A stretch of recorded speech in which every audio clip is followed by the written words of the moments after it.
How you doing? Thank you. First question I have to ask is, one thing I really loved about the show is that it really does capture a more realistic approach of New York City instead of the more glamorizing of New York's Field of Dreams. And then when Ella's character Tess comes in, her bubble just gets bursted. How did you guys really, with Stephanie, this for you, how did you come up with the story for this with, a character who just comes in as a fish out of water? I think that one way to portray New York realistically is through the microcosm of the restaurant, where you have like the highest highs of society as well as the lowest lows. There's a full socioeconomic spectrum on display every night, and so that's an incredible platform for storytelling. We don't have to just romanticize it and make it like a fairy tale. We get to show the ugly, difficult side as well.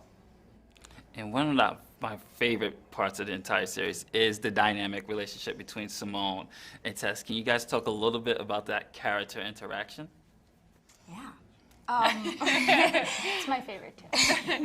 I think, I think Tess has never met anyone in her life that she's ever like aspired to be, and nobody like Simone, and she just represents everything that Tess wants and everything that I think maybe Tess envisions about New York or the people that live there, and really idolizes her.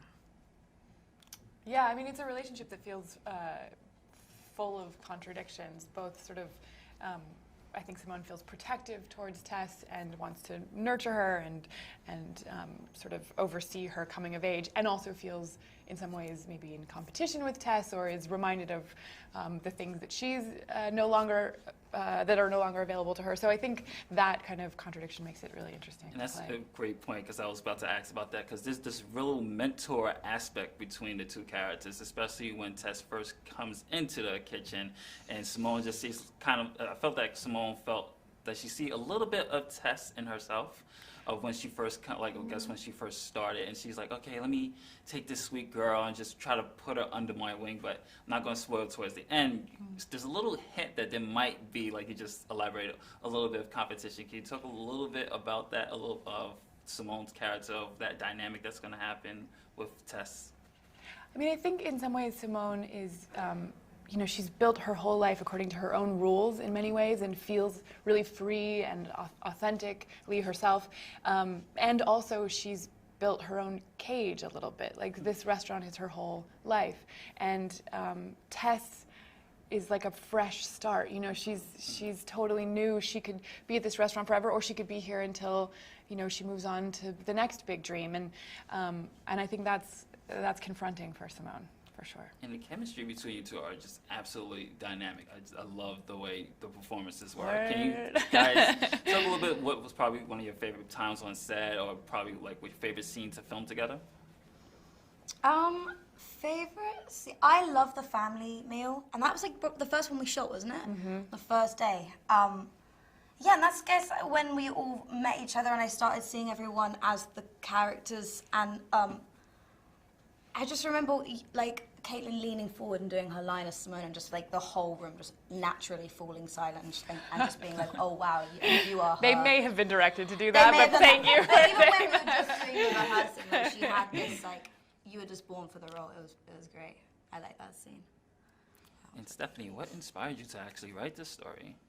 I mean, a lifetime in the restaurant industry, and being an avid reader of the traditional coming-of-age novels, and a desire to sort of subvert the expectations of both the coming-of-age novel and the restaurant expose. I didn't see this book out there, so I thought maybe there was space for it.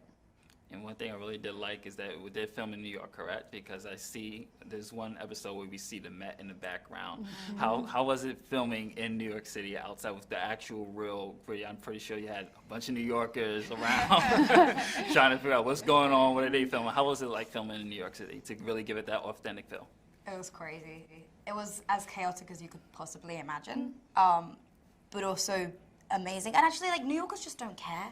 You'd expect them to all turn around and be like, hey, what are you doing? But, like, nobody cares. They just move past. They just want to get where they're going. They don't have time to look at you, which is great. Yeah, but the actual whole like experience of like coming to New York for the first time and me like learning about the city and meeting all the people as Tess, like Tess and Ella as one. Wow, words. And the final question is, what can the audience expect from SweetBitter? What a great question. You can expect a beautiful show. I mean, it is sensory at every single level, and you can expect characters that you want to spend time with in a world you want to spend time with. Thank you, guys. Thank you so much. Thank you. Pleasure. Good question. Yeah.